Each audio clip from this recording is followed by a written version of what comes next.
اللہ کریم سب سے بڑا ہے۔ نبی اکرم نور مجسم صلی اللہ تعالی علیہ وسلم اللہ کے محبوب مطلق ہیں۔ ہم اللہ کے بندے ہیں اور رسول کائنات کے غلام ہیں صلی اللہ علیہ وسلم۔ ہمارا ایک بہت بڑا تعارف ہے، عباد الرحمن کہا ہے اللہ تعالیٰ نے اپنے بندوں کو۔ ہمیں کہا ہے کہ تم بہترین امت ہو۔ اللہ کریم نے اعزازات سے نوازا ہے۔ جن لوگوں کے پاس اتنی بڑی نسبتیں ہوں، اتنے بڑے حوالے ہوں، اتنی بڑی طاقتیں ہوں، ان کے پاس ظاہری طور پر اگر لوگوں کا جتھا نہ بھی ہو اور ظاہری طور پر اگر مال و اسباب وقتی طور پر نہ بھی ہوں، اقتدار، عہدہ اور بڑے لمبے چوڑے نعرے ان کے پیچھے نام بھی لگ رہے ہوں، تو یہ بہت بڑا تعارف نہیں کہ اللہ کے بندے ہیں اور رسول کریم کے غلام ہیں؟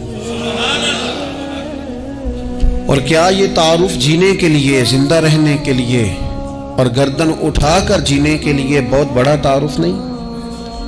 باوجود اتنے بڑے تعارف کے اگر کوئی بندہ کمزور باتیں کرے، کچی پکی گفتگو کرے اور وہ اپنے آپ کو بار بار مظلوم ثابت کرنے کی کوشش کرے، وہ بار بار اپنے زخم دکھائے تاکہ وہ قابل رحم قرار پائے، تو یہ باتیں ایک مومن کو، ایک مسلمان کو، اللہ کے ایک بندے کو ذرا زیبا نہیں دیتی، ذرا اچھا نہیں لگتا۔ مسلمان اعصابی طور پر، ذہنی طور پر، نفسیاتی طور پر ایک طاقتور قوم ہے۔ مسلمان وہ قوم ہے جو مرعوب نہیں ہوتی، یہ روب دکھاتی ہے، روب۔ ہم وہ لوگ ہیں کہ جن کے اکابرین سوئے بھی ہوتے تھے، سوئے ہوتے تھے حضرت عمر، لیکن ان کو سوئے ہوئے دیکھ کر بھی لوگ کانپا کرتے تھے، اس لیے کہ شیر تو شیر ہی ہوتا ہے نا، وہ سویا ہو تو پھر بھی شیر ہی۔ تو میں کچھ عرصے سے اس کمی کو بڑی شدت سے محسوس کرتا ہوں کہ لوگ، یعنی کوئی شخص بھی ملتا ہے تو وہ اس لہجے میں بات کرتا ہے کہ اسے مظلوم مان لیا جائے، قابل رحم مان لیا جائے، اس کی مدد کی جائے، اس پر توجہ کی جائے۔ یہ مسلمان کی شان نہیں۔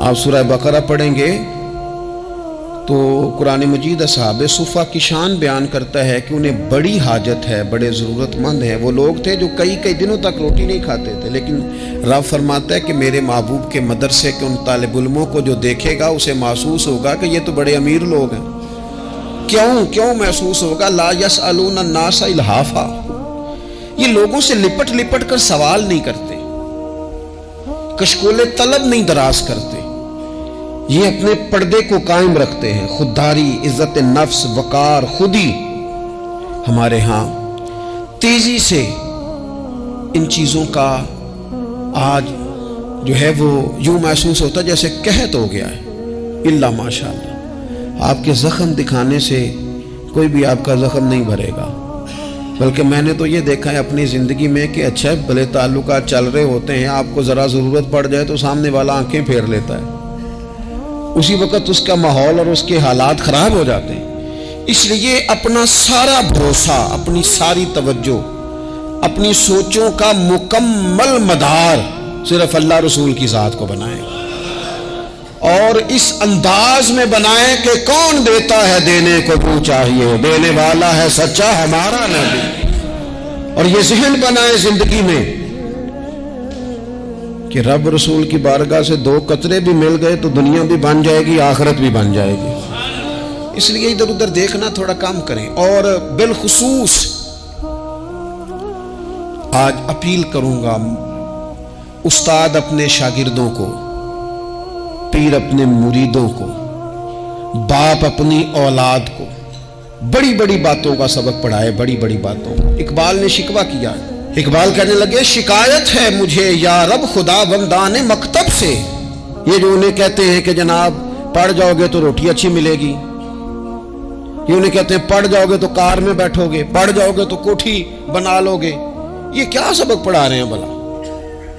ان کو تو تم بڑے بڑے باتیں بتاؤ، انہیں کہو پڑھو گے تو دنیا میں حضور کے دین کا انقلاب برپا کرو گے، تم ان کہو کہ تم پڑھو گے تو تم ایک پورا ملک چلاؤ گے، تم انقلاب برپا کرو گے، اٹھ باندھ کمر کیوں ڈرتا ہے، پھر دیکھ خدا کیا کرتا ہے۔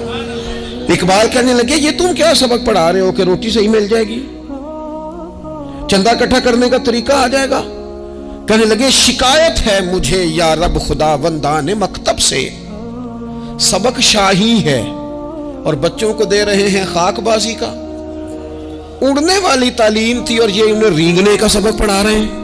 تگڑی تگڑی باتیں بچوں کو سکھاؤ، تگڑی تگڑی۔ یہ پھر سارے نہ ڈھونڈتے پھریں کہ وہ فلانا جو ہے نا چاچا امیر ہے تو ماموں امیر ہے تو فلانی خالہ باہر ہے تو فلانا ذرا مہربانی، کوئی بھی نہیں مہربانی کرتا۔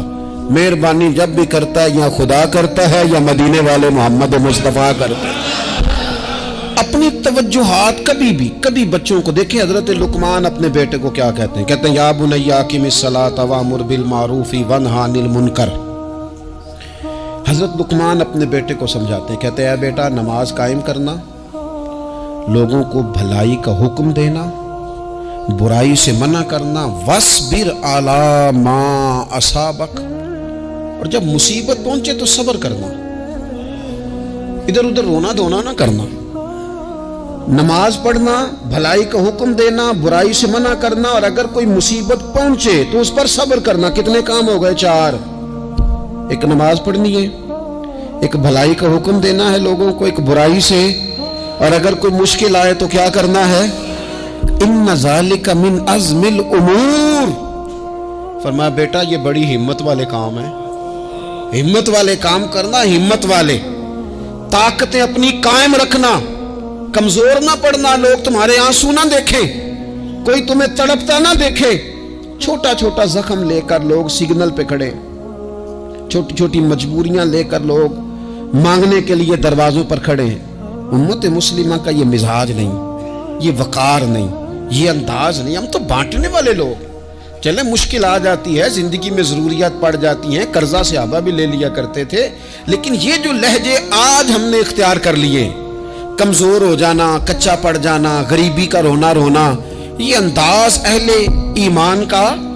بچوں کو طاقتور ہونا چاہیے۔ میرے نبی کریم صلی اللہ تعالی علیہ وآلہ وسلم نے نا ارشاد فرمایا، ایسا نہیں ہے کہ کوئی بندہ کمزور ہے تو وہ ناپسندیدہ ہے، یہ نہیں فرمایا کہ جو بزدل ہے تو وہ بڑا کوئی کٹا ہوا آدمی ہے، لیکن حضور فرماتے ہیں، صحیح مسلم میں حدیث موجود ہے، حضور فرمانے لگے طاقتور مسلمان نا اللہ کی نظر میں بزدل مسلمان سے زیادہ پیارا ہے۔ طاقتور ہے نا، اس کی شان زیادہ ہے۔ یہ جو با ہمت ہے، با حوصلہ ہے، جس کے اعصاب مضبوط ہیں، یہ رب کریم کی بارگاہ میں باوقار ہے، اللہ کے حضور اس کی قدر ہے۔ اور حضور علیہ الصلوۃ والسلام صحابہ کو دعائیں سکھایا کرتے تھے، اور تعلیم امت کے لیے خود بھی حضور وہ دعا فرمایا کرتے تھے، کہتے تھے اے اللہ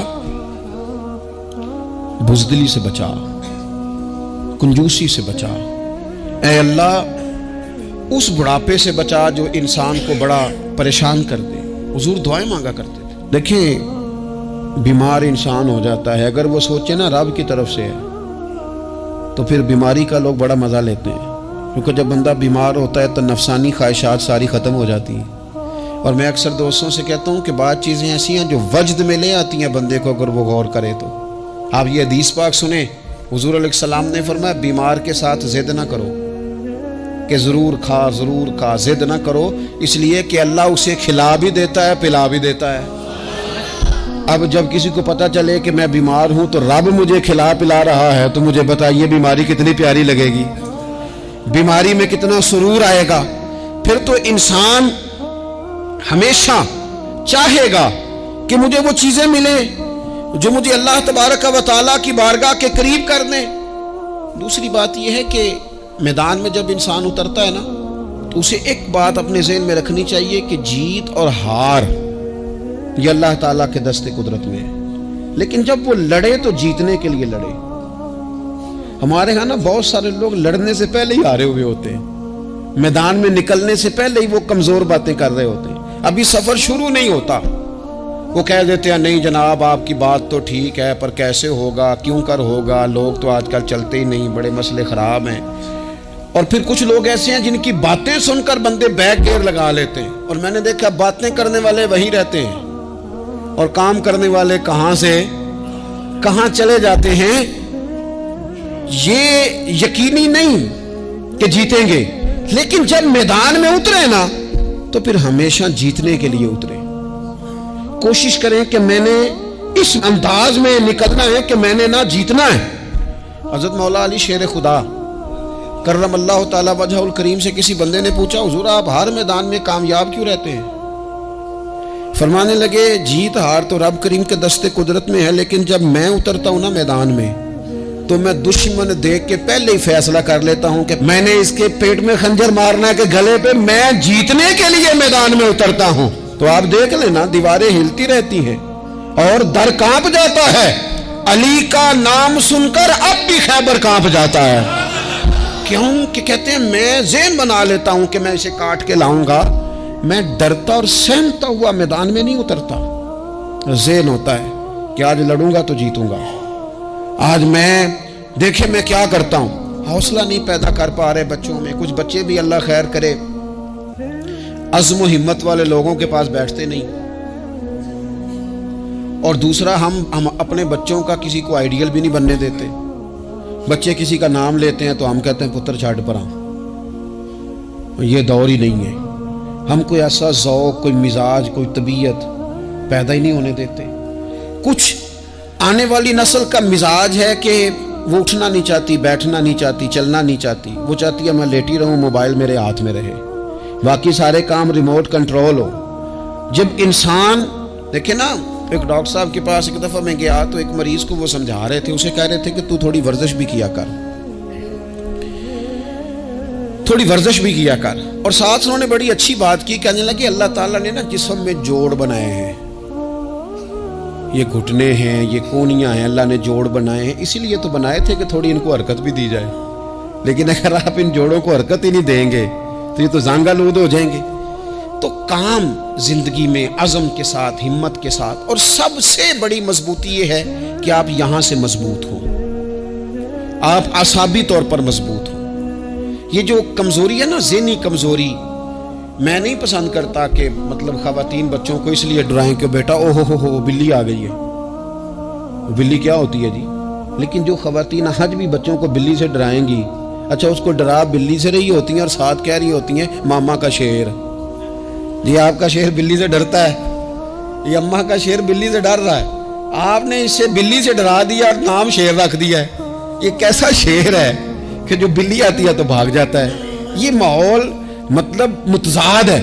یہ کاکروچ دیکھ کر چیخیں مارنا نا، یہ برگر فیملی ہونے کی علامت ہے۔ چھپکلی دیکھ کر نا چیخیں مارنا، یہ امیر گھروں کی علامت ہے، پڑھے لکھے لوگوں کی علامت۔ یہ کیا مذاق ہے؟ جو قوم چھپکلی سے ڈرتی ہے، کاکروچ سے ڈرتی ہے، اور جو لوگ کہتے ہیں ہو یہ جناب یہ تو اندر میرے وہ آ گیا ٹوکا تو یہ کھا جائے گا، تو یہ قوم انقلاب برپا کرے گی، یہ میدانوں میں نکلے گی۔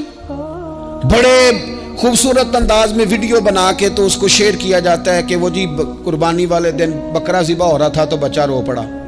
کیا بات کرتے ہیں آپ؟ یہ جہاد کرے گا بچہ کل کو جو بکرے ذبح ہونے پر روتا ہے؟ اعصابی مضبوطی، ذہنی طور پر مضبوط کب ہوتی ہے؟ جب انسان اخلاقاً مضبوط ہوتا ہے، اس کی طبیعت وزادار ہوتی ہے، اس کا مزاج اسے مضبوط کرتا ہے۔ آپ ایک حدیث دیکھیں، ترمذی میں موجود ہے، حضور علیہ الصلوۃ والسلام نے فرمایا جب اللہ تعالیٰ نے زمین کو پیدا کیا تو زمین ہلنے لگی۔ اللہ نے پہاڑوں کو میخیں بنا کر، قلعے بنا کر زمین میں لگا دیا تو زمین ٹھہر گئی۔ فرشتے فوراً عرض گزار ہوئے کہ مالک تیری سب سے طاقتور مخلوق یہ پہاڑ ہیں؟ فرمایا نہیں، لوہا جو ہے نا وہ پہاڑوں سے بھی طاقتور ہے، کیونکہ لوہا پہاڑ کو کاٹ دیتا ہے۔ یا اللہ پھر لوہا سب سے طاقتور ہے؟ فرمایا نہیں، آگ اس سے بھی طاقتور ہے۔ کیا آگ سب سے طاقتور ہے؟ تو فرمایا نہیں، پانی بھی ہے۔ کیا پانی طاقتور ہے؟ فرمایا ہوا بھی ہے، جو پانی کا رخ پھیر دیتی ہے۔ مسلمانوں خدا را اس سے بڑا ذوق نہیں ملے گا۔ میں طاقتور ہونے کا طریقہ بتا رہا ہوں، ہمارے ہاں لوگ سمجھتے ہیں کہ میں بولتا زیادہ ہوں اس لیے میں طاقتور ہوں، میرے پاس اسلحہ زیادہ اس لیے میں یہ دیکھو حضور نے بتایا طاقتور کون ہوتا ہے۔ یا رسول اللہ پتھر پہاڑ طاقتور ہے؟ تو فرمایا نہیں، ان پر تو لوہا ہے، لوہا طاقتور ہے، نہیں اس پر تو آگ ہے، آگ طاقتور ہے، نہیں اس پر تو پانی ہے، پانی طاقتور، اس پر تو ہوا ہے۔ تو حضور پھر مہربانی کریں بتائیں طاقتور کون ہے؟ تو یہ دیکھو نا، یہ یاد رکھو نا، یہ کائنات کے سب سے بڑے حکمت والے محبوب کی بات یاد رکھو نا۔ حضور فرمانے لگے سب سے زیادہ طاقتور وہ مومن ہے جو سیدھے ہاتھ سے صدقہ دیتا ہے اور دوسرے کو پتہ بھی نہیں لگنے دیتا۔ اس ہاتھ سے صدقہ دیا اور اس ہاتھ کو پتہ، جس میں یہ اخلاقی طاقت آ جائے نا کہ اللہ کے راستے میں دیکھ کر پھر اسے چھپانا آ جائے، بڑا طاقتور آدمی۔ میں یہ سب سے بڑا طاقتور ہے جس نے اپنے رب سے راز نیاز شروع کر لیے، اللہ کے راستے میں دیتا ہے پھر کسی کو خبر۔ یہ کون سی طاقت ہے؟ یہ روحانی طاقت ہے، یہ اخلاقی طاقت ہے، یہ کردار کی طاقت، یہ سوچوں کی طاقت ہے، یہ آپ کے مزاج کے بلند ہونے کی طاقت ہے۔ لیکن اگر مسجد میں ٹائلیں لگوا کر بھی ایک ٹائل پہ نام لکھوا لیا ہے، اگر کہیں تعاون کر کے بھی کہا میرا ذکر کرو، کوئی خدمت کر کے کہا میرا نام لو، پھر آپ کمزور ہیں، پھر آپ طاقتور نہیں ہیں، پھر آپ نے بزدلوں جیسا کام کیا، پھر آپ نے وہ رنگ اختیار کیا ہے جو شاید آپ کو ذہنی طور پر بڑی کوفت میں مبتلا کر دے۔ تو اعصابی طاقت، اعصابی قوت، آپ دیکھیں حضرت صدیق اکبر رضی اللہ تعالیٰ عنہ، حضور نے تربیت کی تھی نا۔ میں ذمہ داری سے کہتا ہوں کہ تعصب کی اینک نہ کسی نے پہنی ہو، ورنہ کائنات میں عشق کی داستان ختم ہو جاتی ہے جناب صدیق اکبر پر۔ جو پیار انہوں نے مدینے والے محبوب سے کیا ہے کوئی کر ہی نہیں سکتا۔ اور ہر وقت کی جدائی، ہر وقت کی، یعنی بیٹھے بیٹھے نا حضور کے وصال کے بعد بیٹھے بیٹھے حضرت صدیق اکبر اٹھ کے نا تو ایک رستے پہ چلنا شروع ہو گئے۔ کسی نے پوچھا وہ بکر کہاں جا رہے ہو؟ کہنے لگے یار ایک دن نا محبوب 2-3 دن کے لیے کہیں گئے تھے، اس رستے واپس آئے تھے۔ جنہاں دے دل پر جانی وچھڑن کون روے پھر تھوڑا، اے سب روگاں دا روگ محمد جس دا نام وچھوڑا۔ پریشان ہوں تو دل کر رہا پتہ نہیں یہاں سے آ نہ جائیں۔ اتنا زیادہ محبوب کی غلامی اور نبی پاک کی محبت کا ذوق، لیکن اعصابی طور پر مضبوط کتنے تھے؟ حضور کے وصال کے بعد جس بندے نے اپنے پروں کے نیچے پوری امت کو سنبھال لیا ہے نا، اس کا نام بھی ابو بکر صدیق ہی ہے۔ ایسے ایسے سنبھال لیا، سب سنبھال، دکھ سب سے زیادہ لیکن سنبھالا۔ کوئی زکوٰۃ کا منکر پیدا ہو رہا ہے، کوئی ختم نبوت پہ حملہ کر رہا ہے، کوئی کچھ ہو رہا ہے، کوئی کچھ ہو رہا ہے، ابو بکر صدیق نے فرمایا سارے لشکر روانہ کرو، جہاں جہاں حضور نے فرمایا تھا جہاد کرو۔ فرمایا جو ایک رسی بھی زکوٰۃ کی نہیں دے گا وصول کریں گے۔ لوگوں نے کہا حضور حالات بڑے اور طرح کے ہیں، کیسے کام چلے گا؟ حضرت عمر جیسے دلیر بندے بھی کہنے لگے جناب یہ نظام کیسے چلے گا؟ تو ابو بکر صدیق فرمانے لگے عمر تجھے تیری ماں روئے، تم بڑے مضبوط مزاج کا تھا، یہ مجھے کیا پیغام دے رہا ہے؟ فرمایا عمر یاد رکھ اگر میں مدینہ منورہ میں اکیلا بھی رہ گیا اور جنگل کے درندے میرا آ کے گوشت بھی نوچ کے لے گئے تو پھر بھی میں ان اصولوں پر کھڑا رہوں گا جن اصولوں پر مدینے والے رسول نے مجھے کھڑا کیا ہے۔ ذرا گنجائش نہیں، ہم یہاں سے مضبوط لوگ ہیں، یہاں سے ذہنی بلندی، ذہنی پختگی، یہ حسن ہے زندگی کا۔ یہ کیا بات ہوئی؟ پرسوں فیصلہ کوئی اور تھا، سویرے پروگرام کوئی اور بن گیا، کل فلانے کا مرید تھا، آج مجھے فیض نہیں ملا ادھر جا رہا ہوں، پرسوں فلانے کو استاد بنا بیٹھا تھا، آج میرا پروگرام بدل گیا ہے، کل میری سوچیں اور تھیں، آج میری سوچیں اور ہیں۔ جو قوم ساری زندگی تعین ہی نہ کرے وہ کام کیسے کرے گی؟ جو رستے کا آغاز ہی نہ کرے وہ منزل پر کیسے پہنچے گی؟ تو کمزور باتوں سے نکلیں، بزدلانہ سوچوں سے باہر آئیں، طے کریں زندگی میں یہ کچھ ہم نے کرنا ہے۔ میں نے کہا ہے نکلیں میدان میں جیتنے کے لیے، پھر رب کی مرضی ہے، پھر اللہ کی مرضی ہے۔ ساری زندگی صحابہ پر قرض رہا، قرضے بھی رہے، خدمتیں بھی ہوتی رہی، جہاد بھی ہوتے رہے،